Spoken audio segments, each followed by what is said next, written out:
So where we're sitting and what the framing is, just take a look. That's as far as I can get away from us. Okay.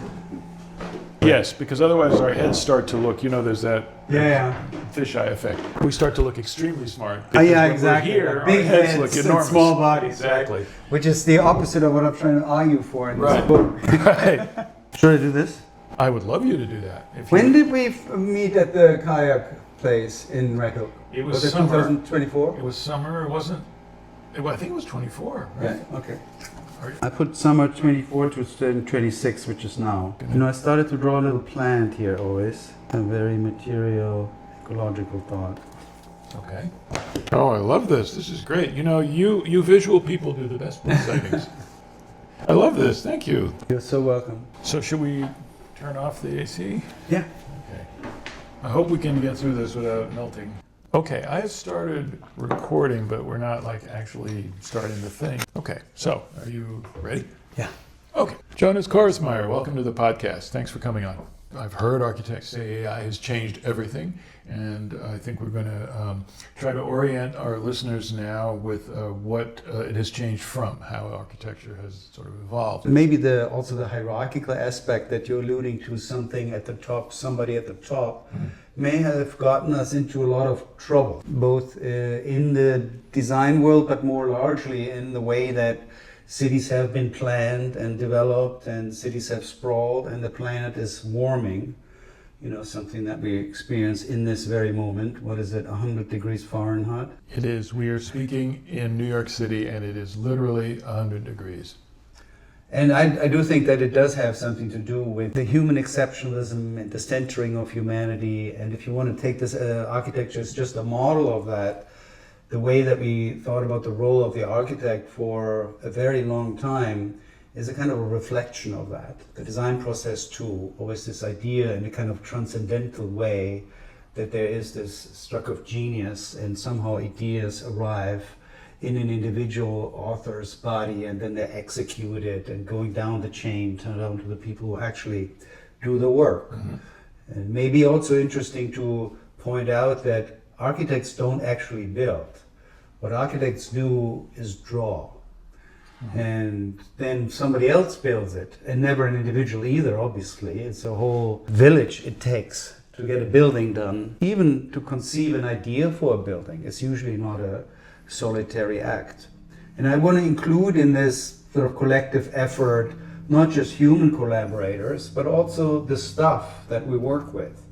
Like drawing itself originally has to do with material leaving a trace on other material. Tracing, drawing something, whether that's charcoal or stick in the sand or ink on mylar. It's a physical, material event, and it's not just an abstract representation of a pure idea. That's almost antithetical to the sort of digital world that we live more and more in, isn't it? Where the idea is that there is some vision that can be stored in zeros and ones and then can be put in any kind of virtual medium, and that I think that encourages us to think of whatever it is that we have come up with as a design and as completely separate from a particular pencil on a particular piece of paper. No, I think that's true. The common idea about computer work in general and AI work in particular is that the stuff is all abstract, right? And I'm making the argument actually that it is not, right? AI is not an abstract intelligence, but it is a material thing, and cognition, including the artificial kind, it does not float above matter, but it is a form of matter, or it's intricately related and woven into the material world. So you're really taking a stance against a kind of dualism, I guess, that is, I think, kind of implicit in the way we often talk about AI, which is that there's the world of AI, the world of this intelligence, whatever we mean by that, and then there's the real world. I mean, people will actually talk about that, about this sort of disembodied I mean, we talk about the cloud. I mean, where is the cloud? This thing that doesn't exist anywhere. Now, in reality, of course, the cloud is actually a gigantic industrial machinery with electrical generation and mining and a huge amount of stuff that is arranged in a particular way. But I mean, the way that we talk about AI a lot of the time encourages us to think of it as just kind of completely disembodied, right? And I think it's completely materially embedded, in fact. You just pointed at some crucial problems also we're facing. Some expressions of that materiality is this enormous energy consumption of AI systems, or the big data centers, the physicality of building that stuff, the energy, the material, the resources spended. But even the processes themselves, they're all an energy matter continuum. In the book, there's a little anecdote from the perspective of a cobalt atom. It's a little bit the more sort of poetic part of the book, but the atom describes its way from deep in the earth currents and originating at the death of a star, and floating at geological pace through the earth crust, and then being extracted and put to work and pulsation and systems and rhythms, in order to drive this ever-expanding AI network of things. It's all very physical. And the problems are very easy to point out that are physical. The water, right? Like, it takes so much water to drive these machines or cool these machines and all of that. I guess, and there are a lot of other ethical issues that we can get into. I guess what I'm saying is that AI is not inherently good or bad. There's no moral or ethical thing inherent in AI. But how things develop, how we cultivate our relationship to AI, and how AI itself, as what I call a new species, evolves, has everything to do with how we approach it. And if we start it all with fear and say, oh, it's all bad and it's an evil machine, then I think we're going to get the evil machine, but we don't have to. I think that what I'm trying to do is perhaps articulate a hopeful idea. Let's, again, to orient people, talk a bit about how most architects, or I gather most people in any form of work that is engaging with AI, think of it, which is it's a tool. Maybe it's a bad tool, maybe it's a tool the boss insists that I use, maybe it's a great tool, but there is this sense that it is the next generation of things that we've been doing ever since we used a rock to shape flint, and it's nothing more. And I know that you think that's an important misconception. So maybe we could talk about why shouldn't we think of AI as this tool we've invented for our use? Yeah, I mean, it's funny that in writing the book, I also evolved on my thinking. I think 2 years ago, when I first started thinking about this particular argument, I would have casually talked about tools and usage and stuff like that. So I think when I started actually writing a year and a half ago, I was still working with that language. And now at the end, when I was just doing sort of my final proofreadings, I became very particular in trying to avoid words like use and words like tool. It's because I've really developed this understanding that much of the trouble we're in has to do with our utilitarian view, that we think everything is in the service of us. That we are somehow above everything else, whether that be nature or the building or an animal or a plant.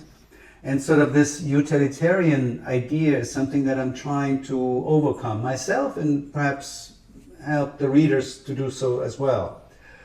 And I think that doesn't make a difference if we're talking about materials or we're talking about computational engines. But AI makes it particularly easy to understand those consequences if we are thinking about the instrumentalizing of these machines solely. If we're thinking, for instance, of AI as simply a continuation of CAD, computer-aided design, which is what in architecture was called the arrival of computers in the design and production process. A very utilitarian idea. This machine is aiding us in doing something that we're doing anyway. Right.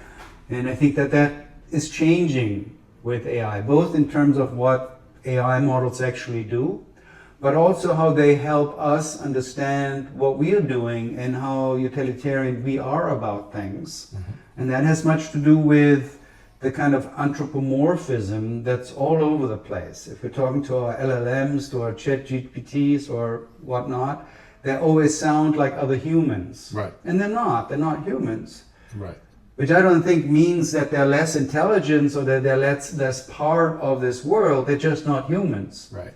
But the reason why we anthropomorphize them is to make the communication more accessible for people. But I think the side effect of this is actually more interesting because it reflects back to us in the habits and the ways that we go about things. And this kind of like everything is utility, everything is there to serve us humans is something that becomes very apparent, I think, in the age of AI. You mean it becomes apparent that that is a mistake, or it just becomes apparent that that's how we walk through the world, or both? Well, definitely the latter, but I would personally argue both. But I not only think that it makes it clear, but I also think it is a problem, and that is ultimately an ecological thought too. It's like, how do we engage to the non-human world at large? Right. I think a lot of people might say, okay, well, I think that's a great orientation to have for engaging with the species of the world that are not human and the natural world, if you want to call like that which we have not built the natural world. But they might argue that the things that we have invented are kind of a different category, right? And so I guess, can you unpack why you would think that, say, AI has a kind of quality of, I'm not sure what the word I want to use here is, I guess a quality of existence, of reality that is as like that of a tree or a rock, even though we invented AI? And I understand that. I mean, that is maybe the biggest leap to make. And you mentioned earlier the sort of the dualisms that we grew up with that are so ingrained. And, you know, nature and technology is one of those, right? But you may actually, and this goes into a more sort of conceptual underpinning of the whole argument, you can question those dualities altogether. It's like, why do we distinguish between human and nature, or culture and nature, or technology and nature, right? We are part of nature. Everything we do is part of nature, right? Every construction is also a natural construction because we're part of this natural world.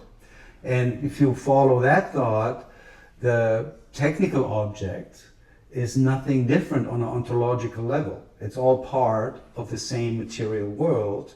And there is perhaps a call here to not derive hierarchies from these dualisms that we construct.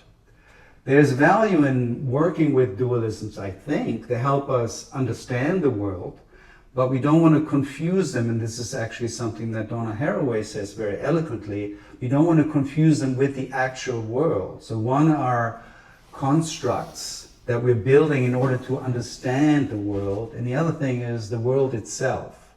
And I would argue, yes, that the machines are part of the same world, and that there's no distinction ontologically between a technical object and a natural object. They're all part of nature, including us. And so your vision of how architecture really works, how design really works, is, I'll just refer to the myth of the lone genius stamping their will and everything as a contrast. Your vision is as a collaboration, not just, the designer actually listens to the people who have come in to just, to talk about what kind of stone he should use because they're stonemasons. The designer also treats the river flowing by as a collaborator, and the landscape as a collaborator, as a sort of equal colleague or co-participant in this thing that everyone is involved in. Can you talk a bit about how that, because I think most people sort of instinctively think, well, you're equals in some enterprise, some goal that you're trying to do must have intelligence, must have ability to communicate with you. And if they don't have that, then they're in some other category. So, I mean, I'd just like to be clear about how you see sort of all the participants in sort of network that is, say, building housing as in some way kind of equal. Can you talk about that? Yeah, absolutely. I mean, the equality or other actors being equal to us is not the same as they are the same as us. Mm-hmm. So I would not argue at all that a brick or an AI engine has a human intelligence. In fact, I think it's the biggest limitation in our development of these machines is that we try to consider them replicas of our own intelligence. Uh-huh. As an example, if we had insisted on planes having to fly the way that birds do, we would have never gotten to planes, right? So, of course, there's an inspiration that comes from the bird, but the machines are not the same as the biological objects. So one part of the discussion is really to say, not the same doesn't mean lesser, right? So if we're saying, it's the easiest perhaps for us to take an animal example, like a dog, something that's close to us. You know, I think can agree that a dog has a form of intelligence, and in some ways perhaps is even more intelligent than us. If you're talking about emotional intelligence or social intelligence, sometimes, you know, our dog Patrick, he has a sensor, right? Sure. Where he sends in the room has everything to do with the social situation. Absolutely. And he has perhaps a more sensitive radar, and you could say intelligence to this than I have, for instance. And you could spin that argument in all kinds of directions. There's a material intelligence that, of course, is not a human intelligence.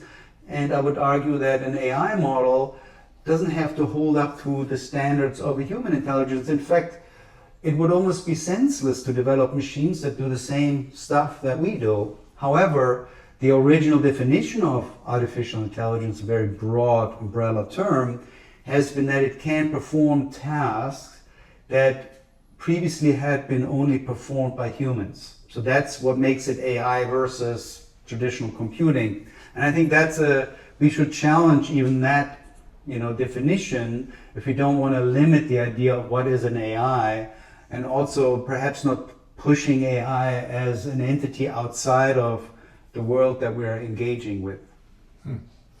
There's a wonderful quote from Stanislaw Lem's last novel where he set centuries in the future where computers are completely, they're sort of embedded in spaceships and institutions, and they have no sort of human traits except they can talk.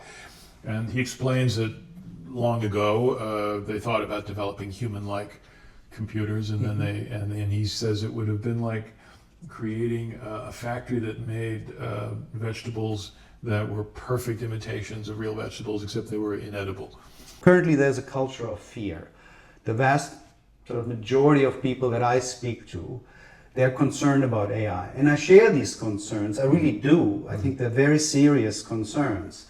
I just don't necessarily think that they are a fault of AI or specifically AI related. I think that they're human problems.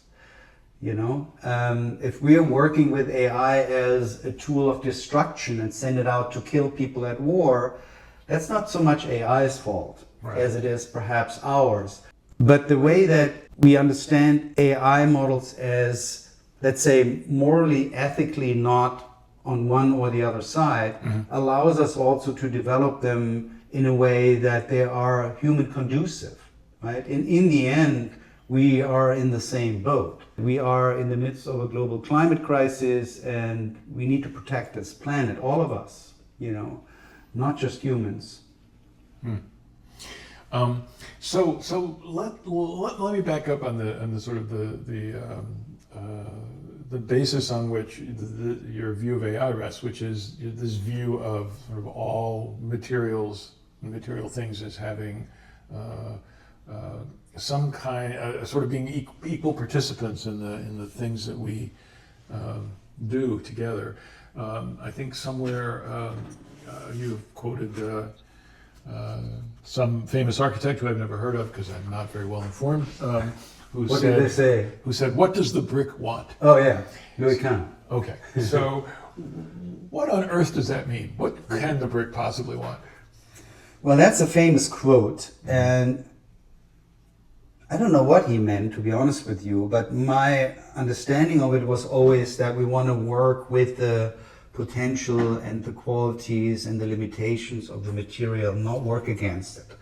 I think that's one of, if you want to call it that, architectural principles that, for the last few thousand years, architects have grown up with. And that I buy into it. I think that's true. We don't want to force stuff on matter. Now the question is, how far do you take that argument, right? So it's one thing to say we need a lot of mass because we want to store heat or cold, or we're using wood because we want it to be sustainable and regenerative, or we want to insulate, and that's why we use this kind of wool. Those are all material properties. But do materials inherently have another next level of intelligence is what I'm interested in exploring, both in the theoretical work as well as in the studio work, in the practical design research. So one step further from that idea of working with material just the way that the material suggests it would be worked with, the brick, right, is perhaps the next level would be what's sometimes called a performative model. And I want to name another two architects, actually engineers, Frei Otto and Antonio Gaudí. Gaudí his church there in Barcelona was just finished. Yes. And well, they're both dead now. And you mentioned the Pritzker Prize. Frei Otto received that 10 years ago, just I think the same week that he passed away. But what they both did is working with material even in a more computational way. There's something called the catenary curve. So if you take, a cable or a string and you hold it, it naturally falls into a parabola-like form. Sure, we see that in bridges. That's right. And that redirects the forces into normal forces, and therefore it's a, quote, optimized geometry for a bridge and arch, etc. So that's one way of saying, okay, there's a certain kind of material intelligence that we can actually make use of even in the geometries and the tectonics that we develop for our projects, right? So that would be, let's call this a performative model. Now it still is in the design process not very agentive, because it doesn't come up with the idea to build a church in Barcelona that has all these cupolas. It just tells you what's the exact diameter at what elevation level for this particular cupola, right? So what we're trying to explore with our work in studio is the idea that maybe we can push that material agency even a bit further. So what if we don't say, this is the finished design, give us the exact measurements, but say we don't yet have a finished design, but we have perhaps some context, some external parameters, and we're working with materials and just listen to the material, what it does, look at it carefully, attentively. So what we often do is work with material aggregates where we put stuff together, plaster and resin and rockite and water and pigments and all these beautiful messy materials, and we see how they cure and how they form. And I can give you an example of that too, but just generally speaking, and then once we see certain material behaviors, we map those and have them inform our projects, both at an urban scale of the city or neighborhood or building, or and even an interior design piece. We can easily envision you working with different materials and making a composite, and sort of, instead of saying, here's what we're going to do, how do we make it happen, saying let's see what we can get if we quote unquote listen to the material by like just looking at it and seeing what happens if we push it this way or that way. I think most people can grasp that instantly, but then how does AI fit into that? What is it that you do with AI that is like that? So currently the AI models, applications that we work with, and physical stuff are media that very separated, right? On the one side you have your physical material on your working desk, on the other side you have a computer or a device that communicates currently digitally through an AI model that works in the background. What we're envisioning is that in the not so far future, those domains come closer together. And the way that we're currently practicing this, or exploring that, conducting research and where that leads to, is to go back and forth pretty rapidly between those different media, or if you want to call them, design agents. So we do some part, usually we start with physical material, and then we engage with AI models to work on an intermediate step that is produced with the physical material. I can give you an example. Let's continue the casting of composite materials for a second. That's great. So let's say we're doing an urban design project or like a planning project, and we want to find out massing strategies for a certain territory. We can work with AI models. There are AI models out there. For instance, one that we tested in a recent studio is by Autodesk called Forma. And Forma is a massing system that has a pretty, I want to say, almost modernist idea about morphology. Everything you get out of this is a brick, different configurations of bricks, right? Like either it's a slab or it's a tower, it's an array of slabs or whatnot, or it's a all configuration of cuboids. But they're all optimized towards parameters that are important in the city to do with distance of buildings and light and air and circulation and FAR and all these fun things that you consider. What is FAR? That the relationship between the land that you're using and the amount of square feet that are usable on that land. Okay. So it has much to do with the density, right? Got it. So all of these things these engines already are trained with, they have these as parameters.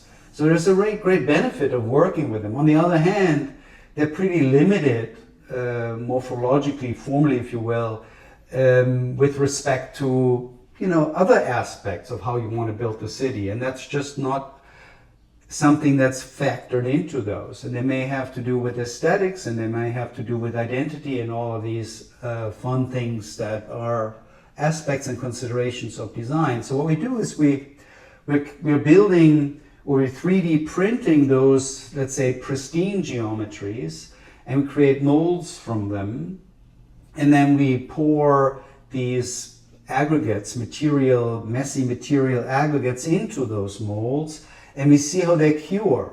And while they cure, they're changing the pristine original morphology that comes out of the computer model, and give us a somewhat more complex, messy structure that still has some of the intelligence of the original, let's say, urban parameters, but it also offers a whole host of other qualities that are certainly not built into that software package.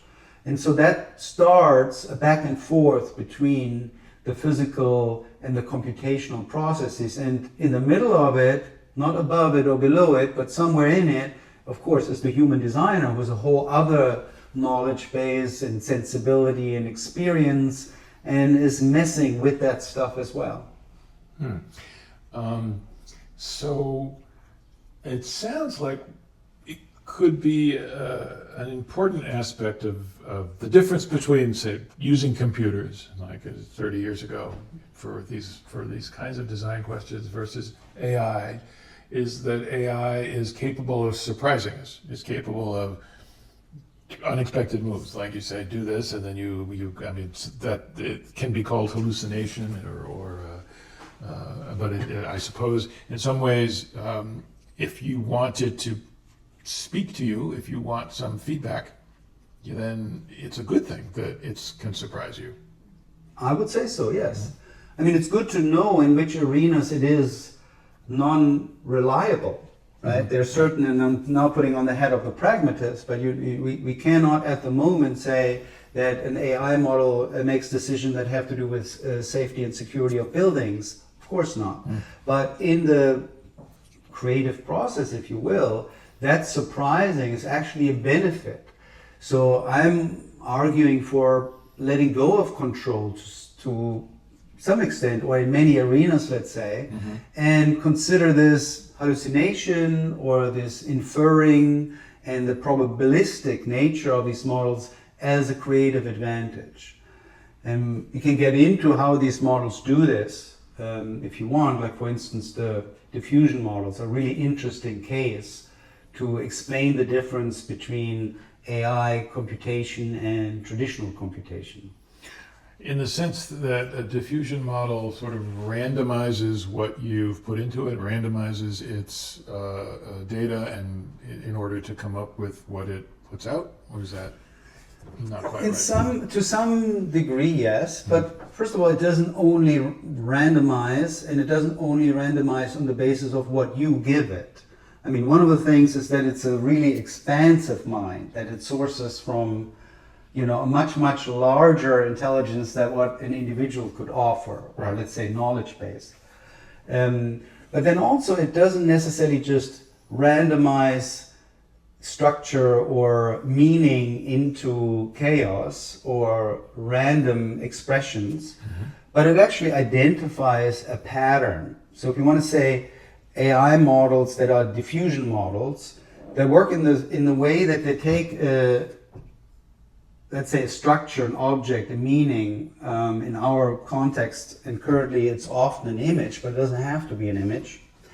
And then they diffuse that meaning or that structure towards entropy, towards chaos, computationally. And then they map the pattern on how it goes from meaning to chaos, or from structure to chaos, and then they reverse that pattern. That's why it's called reverse diffusion. That's how they operate. So they're keeping with the patterns. So if you now put it strictly in the design context, if you feed it a bunch of designs that perhaps you have created, or your firm has created, or your school of thought has created, it will detect those patterns, right? It will diffuse these precedents, if you will, towards chaos, map how the pattern emerges in this, reverses that pattern, and then it can go the other way. It can go from white noise or entropy in that pattern structure towards something that's in the family of that design. But that design doesn't necessarily look like any of the precedents, nor does it look like a complete interpolation or mix of two of those precedents, but it is conforming to a certain pattern, and that pattern is not always legible for humans or designers. Right. So there's an added design value, if you want. The way that it probes or investigates that open space, it's called the latent space in AI terminology, which are the possible designs that are out there in this pattern space. So okay, that's actually a great image for the difference between sort of computation pre-AI, which is I envision this, give it to me, and it'll be much faster if you do it because you're a machine, versus I'm not quite sure what I'm going to see when you're done. Yeah. And it could well be something no human would ever come up with. And okay, well, so maybe we could talk a bit about how you have benefited in designing or in teaching or both from these kinds of surprises, this kind of engagement.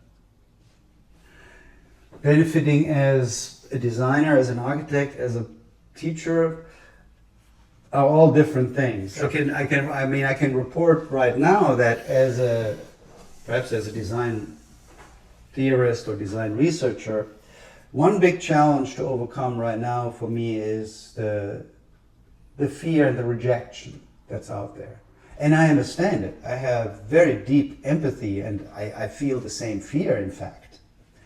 But the argument I'm making is that we are not necessarily helplessly passive about this, but we can engage in a way to cultivate a more positive future. So what right now I would argue in my relationship to the teaching as a sort of as a professor, there is not an immediate benefit. You were asking, how do you benefit? I don't. In fact, right now, I have a lot of pushback. And I know where it's coming from, and I embrace it, because these are really important, let's say, conversations to have. You mean pushback from students? Oh, yeah. Yeah. And I understand that. And because there is a sort of a common understanding that giving up to the machine is giving up creative agency and all of this. And it's not just students, it's everywhere. It's Sure. in the design industry everywhere. So if I give you an example. I was at a conference, it's called the AI Summit, by one of the leading video AI companies. And there was a whole day of presentations of high-end people from film and also from video gaming, executives and directors and producers. And almost every presentation started with an assurance that they do not give an inch on the creative agency, and it will always be 100% of the human director, creator, whatnot. And I was wondering why that is, right? Because if you're interested in the best possible movie or the best possible design or whatever you're working with, video game, why would it matter so much that it is 100% the creative act is only coming from the human? And I think that is part of the fear in the design community. There are many other fears, and all of them are legitimate. And I share most of them, in fact. But I'm trying to perhaps open up the conversation and say, well, maybe, as you pointed out earlier, David, maybe it's a good thing that the machine can also surprise me. Maybe I come up with movies or ideas for design that I would not have come up by myself or with my human collaborator alone. So this is, as an educator right now, I have to first make an argument before I can actually enter a studio and suggest that we're working with AI models. Currently, the vast majority of students are rejecting that, and I embrace that discourse. The more sophisticated, or maybe just more deceptive, self-deceptive version of that argument is to say, well, AI can come up with something remarkable and something no person would have come up with, and that's all very impressive. But these arts that we engage in creatively, in the writing and the music and the building of residences for us to live in, they're for humans. And so you could say, okay, you could lie and say, I'm not afraid. You could try to act as if you're not, and say instead, I just don't care if AI did it because it's not human. I want the song to come from a human being because I'm a human and that's what I'm interested in. And if it's not coming from a human, it's kind of irrelevant to me. It's like, what bats might enjoy a particular set of sounds, and I wish them well, but I'm not interested in what bats do to please each other.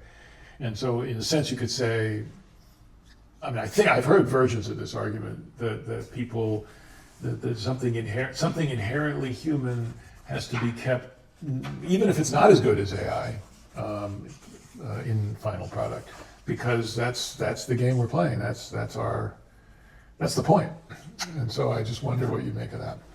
Yeah, that's a solid argument in and of itself. If you're primarily thinking about the who is, the beneficiary or the user, to put it in architectural terms, who is living there. If it's a building, or in this case, a house or an apartment building.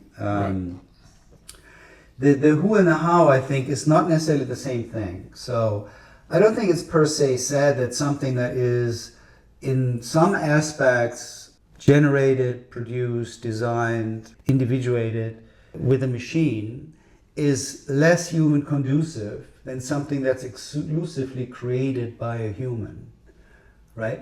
So to say that something that is also designed by a non-human actor is less good for a human to either live in or enjoy, if you're talking about music or other art forms, I don't buy into that. I think that many things can be human conducive. That doesn't mean that they're anthropocentric, or that's two different things. To continue perhaps the previous argument about giving up agency in design. Yeah. Of course, we understand where that is coming from, right? That is coming from an understanding that there is a sort of a zero-sum game. There's that much design agency, and if you take a chunk out of it and they give it to a machine, there's less for the human designer. Right. And where I'm coming from, I say it's more like love. The more there is, the more there is to share, right? So it's not like there's a finite amount of creativity and we have to give up something if we work with AI. But I rather say it's an altogether more creative act if we share, the creative act among all kinds of things and species. In order to feel that way, to think that way, you have to think of creation as truly shared, right? In other words, it's a cliche in certain kinds of enterprises like sports, where it's the team, it's not the winner, or movies, people win an award and they say thank you to everyone who made it all possible, and it sort of goes counter to our instinct to sort of lionize individual people, but I guess that's part of what you're talking about letting go, right? Is just saying, all right, well, I can admit that the creativity involved in something that quote unquote I have done was actually engaged a great many other kinds of actors, not just other people, but the places I've been and the landscapes I looked at and so on. Yeah. And so that, I guess, is a way in which I think what you're talking about is really quite different from the way most people conceive of creativity, which is, I think we've just attached it forever to the idea of the individual. Mm-hmm. Anything that is not an individual person's work is not creative. It's some sort of industrial process. And I guess you're saying that's an error. I do, yes, I really do. And I think that architects are particularly guilty of this idealizing of the central genius mind. I think there are other disciplines in arts. I'm sure the conductors have something to say about this. I know your wife is dealing with those a lot, with the musicians. And authors, I'm sure, do too. Sure. But architects have a particular kind of a baggage there. That architecture is often just also sold by names. We have this so-called star architects, right? Right. And we recently lost a lot of them, and there is an argument out there we should just not try to replace them. We should just rethink that idea altogether. Huh. And if we want to look at it a little bit more from a, let's say, conceptual philosophical end, we can think about also the sort of how it is ingrained in our thinking and our culture. This is hylomorphic model, this Aristotelian idea that mind and matter are in a very particular relationship. First of all, that they're separate. Right. And then also that the mind is above matter and the mind is controlling the matter. Right? And that is very much at the core of how we're thinking about design and architecture, have for a very, very long time. And also architecture education, by the way. Meaning that there is this central genius mind, it imposes the will onto the stuff. And then the stuff is inert and does exactly what the brilliant mind has dictated it to do. And I really don't think that that's where we're at anymore. I don't think we can afford to think that way anymore. And that also has consequences in how we are thinking about the role of the architect. I think that sort of genius individual designer is something we don't need anymore. And I think AI is helping us a little bit overcoming that model, because it reflects back to us on how even senseless that is in these times. Is that because it can surprise us and can be quote unquote creative, so that we have to acknowledge that it's not a sort of mysterious wellspring within an individual human that can create something surprising and wonderful. So we sort of go, oh, all right, well then we don't have to have this cult of personality. Is that where you're getting at? Yeah, I think so too. Yeah. And also just like the linearity of things, how things work. If you have this transcendental idea that there's the stroke of genius and then all it needs to be done is execute it, or the idea is already there, it just needs to be chiseled out of a block of marble. Right. That is giving us really kind of no space for developing, because it thinks it's already set, literally set there in stone, right? The idea already exists in the genius mind of the architect or some kind of a godlike figure. If we buy into that stuff, then there's really no room for experimentation. There's really no room for even progress in design, right? To think of discovering new stuff. Because it's all idealized, it's already from the start, there's a defined end, the theological idea that there's a perfect endpoint that's already there, right? Every design task has one ideal solution. I think AI is helping us overcome that viewpoint. Is that in part simply because it expands what we can literally see? In other words, there's only things humans could come up with, and now with AI there are things no human would have come up with, and there it is. So we literally have more to look at, more. Yeah, I think so. I think that's a large part, that it just expands the possible designs that we can immediately see and comprehend. And on another level, I think it also reflects back to us. And I'm really thinking about the large language models in particular, not even the specific design tools or visual tools or geometric tools, but just the large language models, because they are so anthropomorphic, right? And they always they reflect back to us immediately what we're into, what our habits are, and what sort of these ingrained structures are. Yeah, and they're increasingly designed that way because that's what the people who are marketing them are being told when they ask people what they want. They tell us people like personalization and deep knowledge, and so I personally find it disconcerting, which didn't happen 6 months ago, when the large language model doesn't just say this is a reputable source on XYZ. It'll say, well, as someone who looks for scholarly research for your writing on such and such topic, and I'm like, whoa, you really.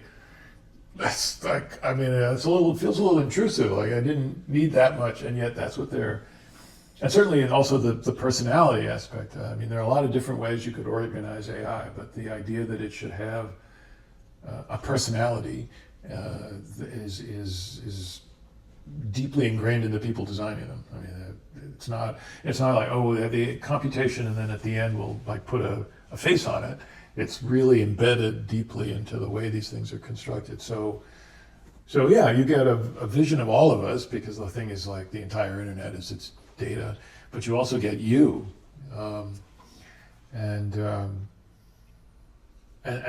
doesn't that encourage people to think quite the opposite? That almost encourages people to think of themselves as more central rather than decentered, right? If the AI is like, oh, remembers that I like pickles on Tuesdays. It's like my attention is back to me.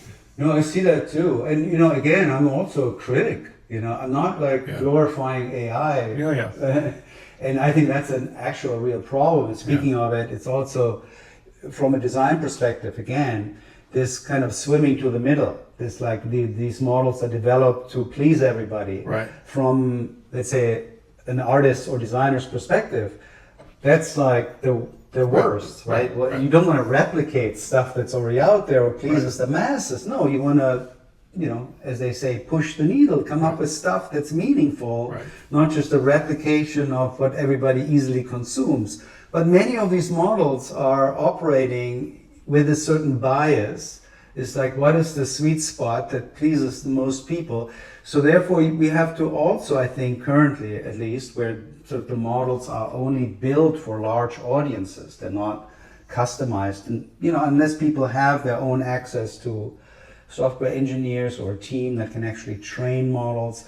We work with models that are trained in a way that they are kind of they have a bias towards the most pleasing and the most consumable, pleasant ideas. Right. And that's not always the same that you want in the design process. So the way that we deal with this in studio is kind of subverting those engines as well. Make them do things that they're not meant to do, you know. Shall we turn on the AC for a few minutes? Sure. I I think it's a good moment. Maybe that's a good cut and we can continue or something. Yeah, we've been at it for about an hour, so yeah, we could do like some AC and then maybe another 15 minutes. All right. But this is great. Are you having a good time? Yeah. It's just it's so exhilarating to be in a time where nobody knows anything. You know, like I mean, there's so many different possibilities. Yeah. You know. I mean, it also gives us some agency on where it's going, right? It's not all just set in stone, but the way we talk about it, the way we work with it, will also inform on what kind of a future we're entering. That is my raison d'etre, because otherwise, you know, it'd be like, who cares? Yeah. Like, you know, what I think about these interesting ideas. I mean, it's you do. I mean, I don't want to influence the next generation like as if I could, but I mean, I do think there's a conversation, you might as well participate in it, because if you're not, somebody else will decide for you, right? Absolutely. And currently those tend to be, you know, tech companies, corporations, and governments. And, you know, I think we should have a say in it as well. Exactly. All right, so let's see. I'm just going to start this again, and that doesn't mean that we're sort of formally on. Right. Okay, so we were talking about the problem of mediocrity, which I'm very aware of I mean, it's all writers talk about, is that we whether or not we can always tell whether it was AI, we just have this feeling that it is, as you said, by definition, because it's a kind of a guess about what would fit the prompt based on what is already out there. That's how it works. So, of course, it's not going to be super original. Of course, it's going to have this quality of the norm or the average. And there have been some studies people have done in the context of business consulting, for example, where they say, okay, well, the work product of each individual consultant in this experiment improved because they used AI, but the number of really original ideas that came out of the group of consultants was less. So, you know, there's some sort of empirical backup for this instinct a lot of us have, that this is a sort of tool, this sort of collaborator, this thing that we take up into our work is almost better for things we don't care about. You know, the letter you don't really want to write, or the thing that's going to take a long time and just needs to be good enough. But that if you do really care about it, this is not the collaborator you want, because it can't be original. And so I definitely, in your quest for more possibilities, I want to ask how you relate this objection about mediocrity to that. I mean, yeah, I think it's a really important issue. I mean, we're all surrounded by AI goop or slop or however you want to call it. It's interesting to me, by the way, this really is a big by the way, that you're referencing the business consultants. You know, I used to be a McKinsey consultant. Really? And my experience, I'm super critical, so I don't know if you want to keep it on the record, but it's interesting for me. Because I always thought that there is really not that much original thought there to begin with. Right. This is long before AI, because they're all working in schemata. Right. Particularly, you know, big brand consultancies like this one, they can't really afford to deviate from a schema because they're globally everywhere, and that's what they're selling. Exactly. Right. They're selling a particular kind of structure on how to usually reorganize a corporation. I think it's interesting. I would now like to step back into that world momentarily. I was always an outsider because I was interested in how this world is supposedly controlling the world of creative agencies, including architecture firms and so on. And the architects always feel a little bit inferior to the business people in general and finance people. And out of school, I had the opportunity to get an inside view, and I did it intentionally to just perhaps lose a little bit of that fear of the unknown. Sure.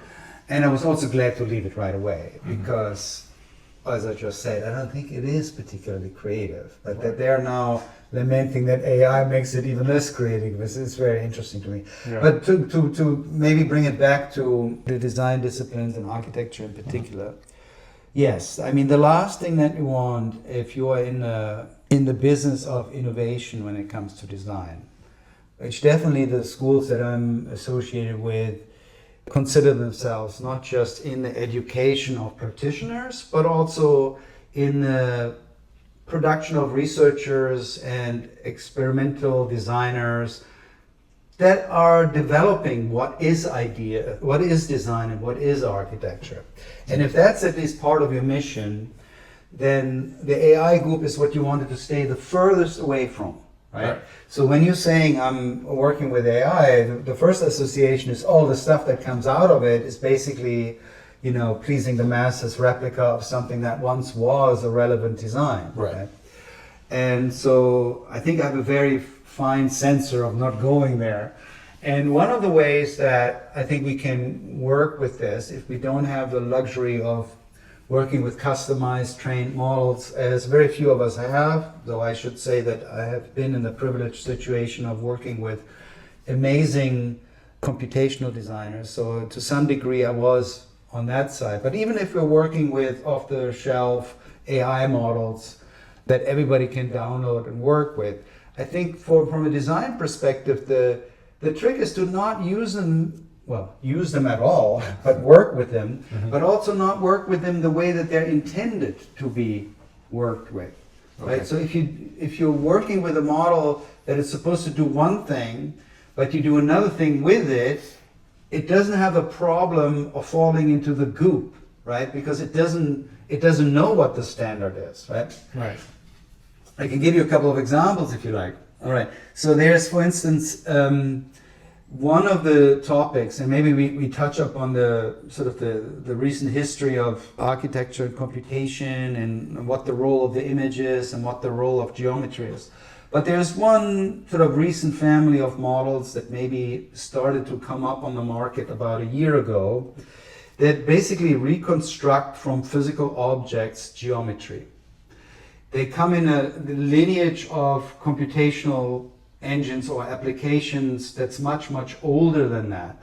The predecessor to it is photogrammetry. Photogrammetry was just taking a bunch of pictures and then an algorithm in that software package puts them together as a 3D geometry. That used to be the way that you get a physical object into the computer, quite literally. And the new generation of these, they're AI powered, and they don't require anymore that many pictures because, like so many other applications, they can infer things, right? They don't need you to give them the complete picture, they can infer things. So we have worked with, and it was actually quite some fun, both the traditional photogrammetry models as well as these 3D AI powered geometric reconstruction models by subverting what they actually do.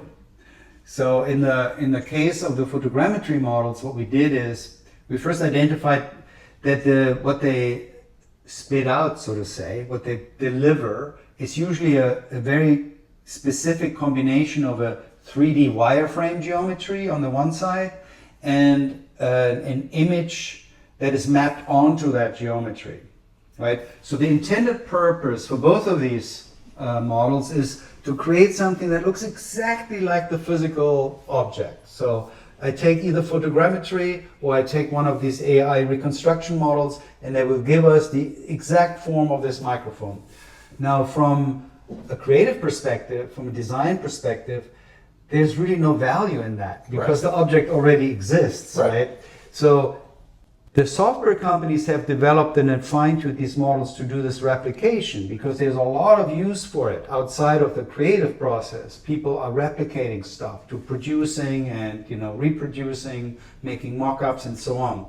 But from a design perspective, there's no value because it's not adding to it. Like we talked about earlier, maybe there's something good about the hallucination. Maybe there's something good about the glitches in the inferring. And this is what we're after. And even before the AI models, with the photogrammetry models, what we did, for instance, so we design something in 3D, hand designed, the author, the architect, Okay. and then we 3D print it, and then we cast it, similar to what I was describing earlier on the sort of the urban massing scheme. And then we work with these photogrammetry models, take pictures, and it creates a geometry, and it creates a customized image to be mapped on it, so it looks exactly like the original physical object. Right, okay. But we're not working with those two in combination. What we're doing is we're taking this image map and map it back on the original geometry that we authored before it even went through the material process. So it has a really interesting sort of history of the machine and material process written into the outcome. And it is not a replica at all of the original piece, but it has qualities of it. Or in the example of the AI models more recently, we embrace the fact that there is when you take photos of this, there is the dark side, right? Like the dark side of the moon. There's a part of the object that is not recorded in the image, Sure. right? So what the AI model does is inferring, it is trained on a huge amount of geometries that has been fed from all over the world. Right. On what's the likelihood that this object looks like that on the other side, right? And that gives us, of course, all kinds of quirky and weird forms, because in one angle, it looks just like the stuff you did physically, but then you rotate it around, and the rest is the best guess of the AI model. Many times it's just whatever, nonsense, but sometimes it actually sparks beautiful ideas. So that's a way, I think, on how we can subvert, if you will, models that could have the problem of producing just slop, and saying, no, we can just work with the inference qualities in a creative way.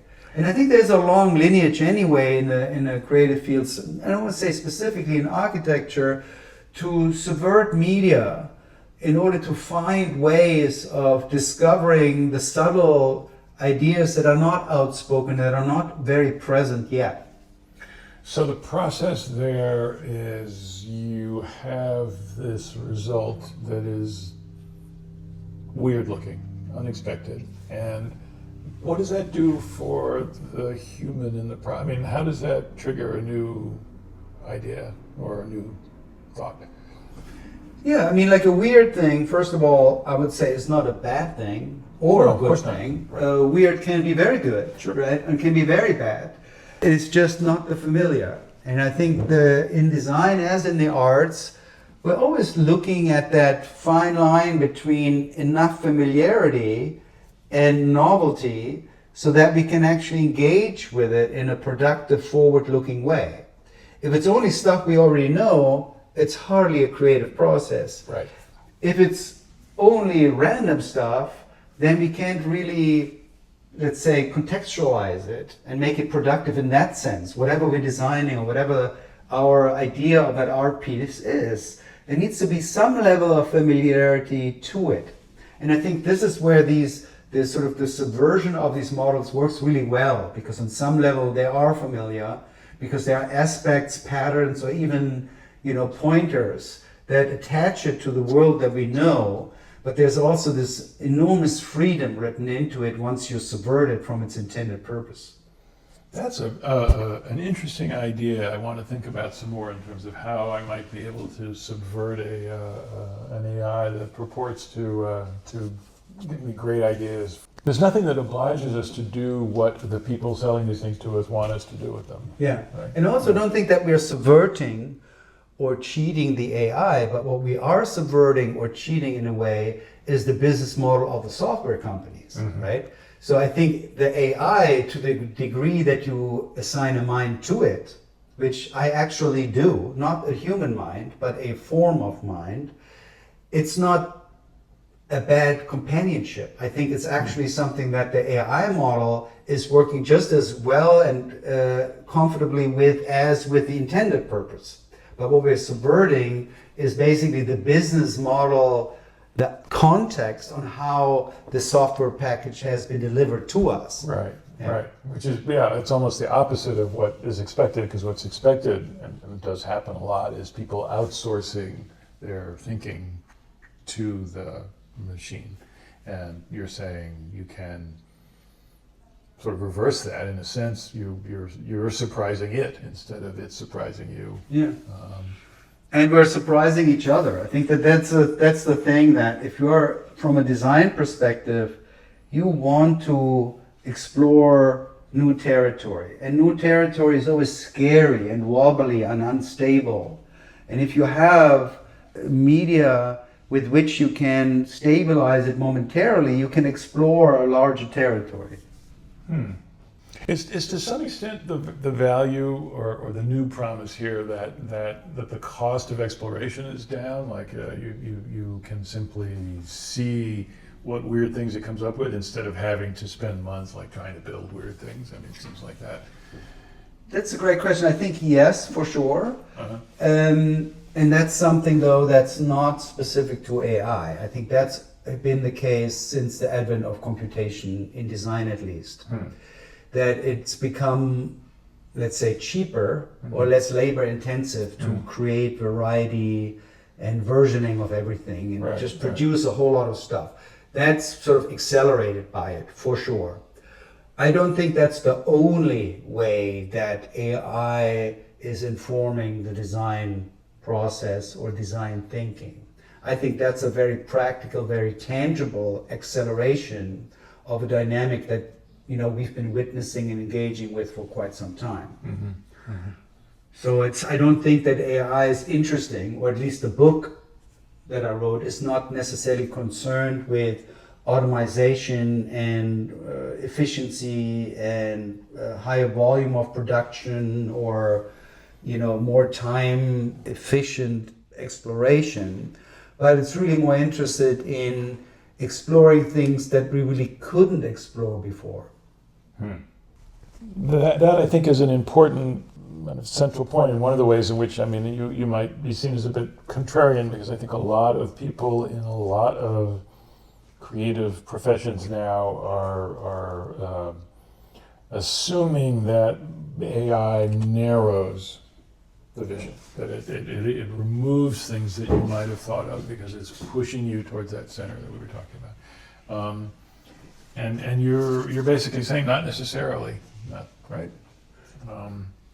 Yes, I think so. I think that, and I share that concern. I really do. I think that for the most part, the work with AI is in the design field is narrowing the creative process. I really think it does. But that means that there's all the more room for developing and exploring a counter model. And that's kind of the business I find myself in currently. To say, yeah, the easy way is to press a button and just say, put a text prompt, design me this house, and it should look a little bit like that designer, but have 5 doors or something. I'm not interested in that. But I also, I don't want to put out too much of a sort of a disciplinary arrogance. There is, on the other side, you could argue, also a certain level of democratization of these through these applications, right? Like there are certain maybe people that would not be able to afford with a designer or architect when they're remodeling their house. So why not be able to have an easy access to these things? So I don't want it to be sort of an exclusivity.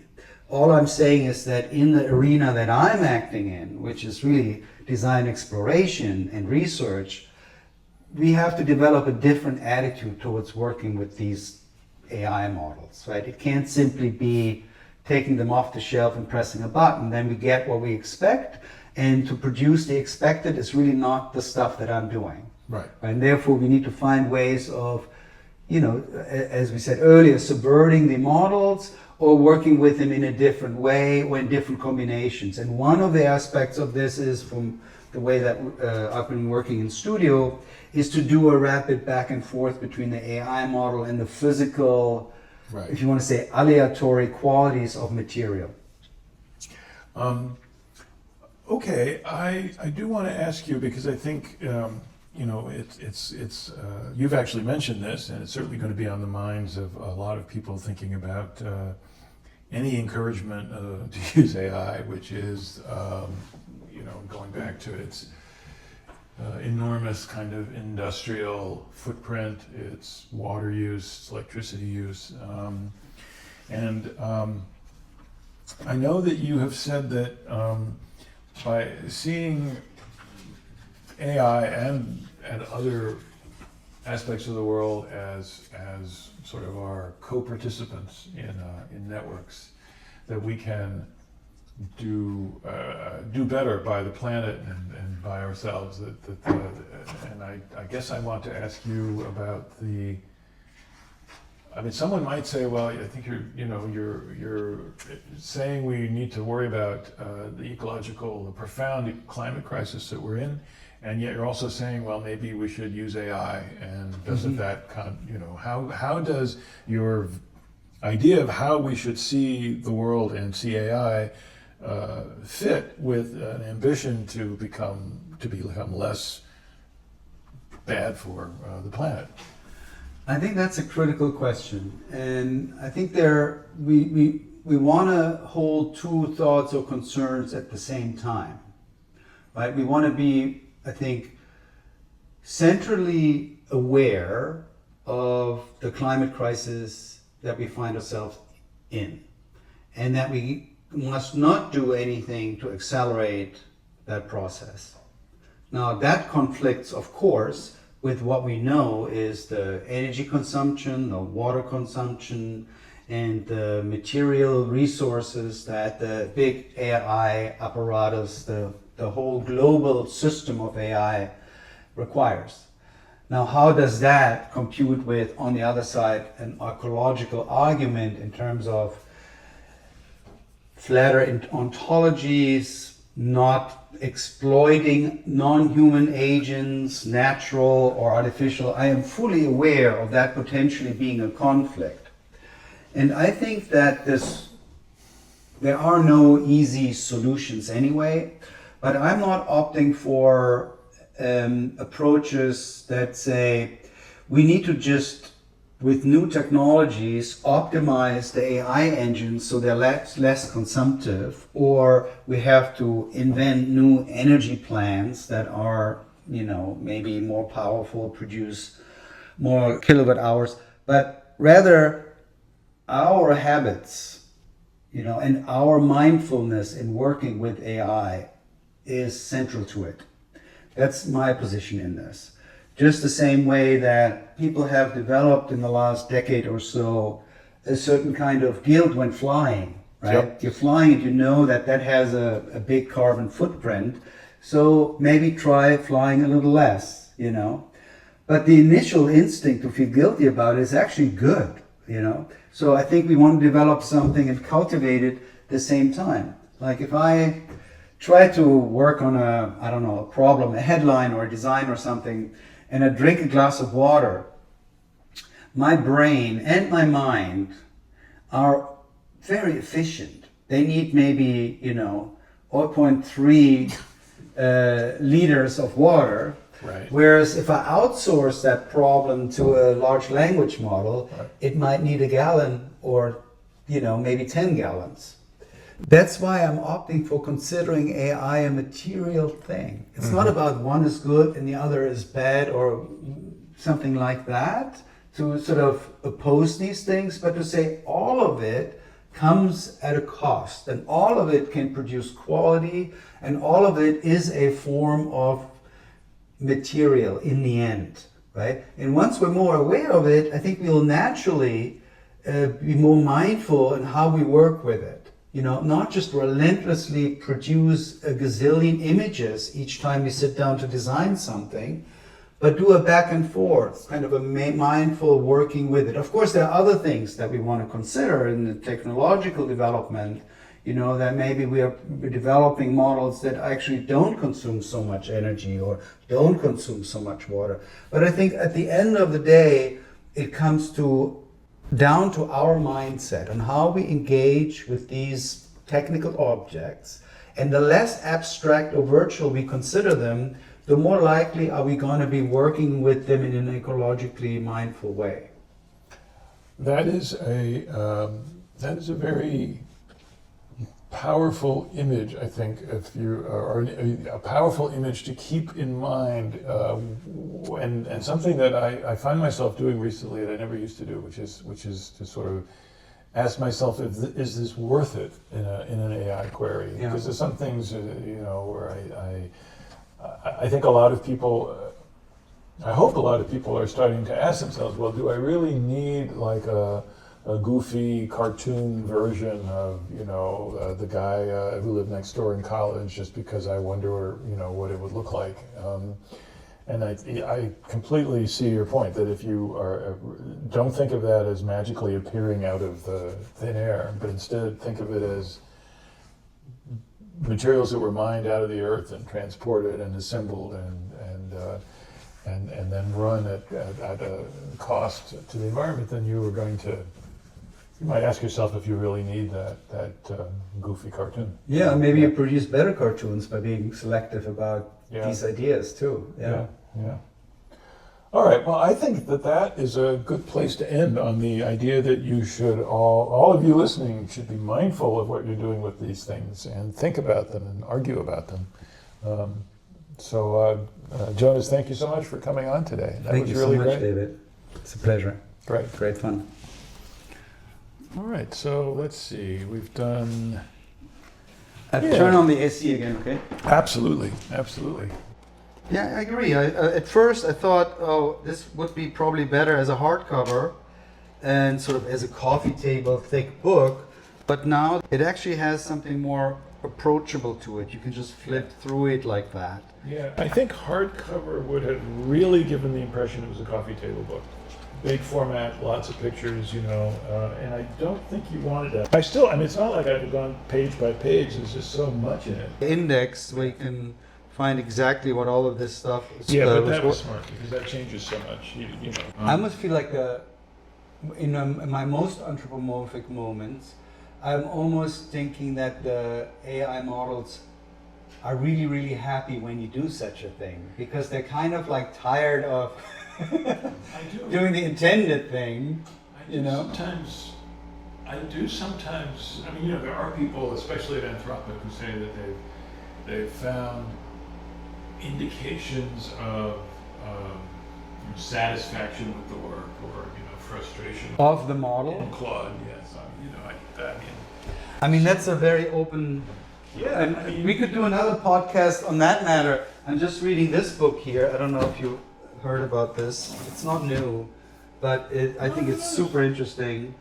Panpsychism in the West, and it really explores the idea of consciousness not being sort of attached to an individual necessarily, but more like a universal condition. Yeah. And this I recommend, not only because I think that the whole idea of panpsychism is interesting, really but that the beginning gives you almost like a philosophical overview of a lot of schools of continental philosophy, and it's very, very dense.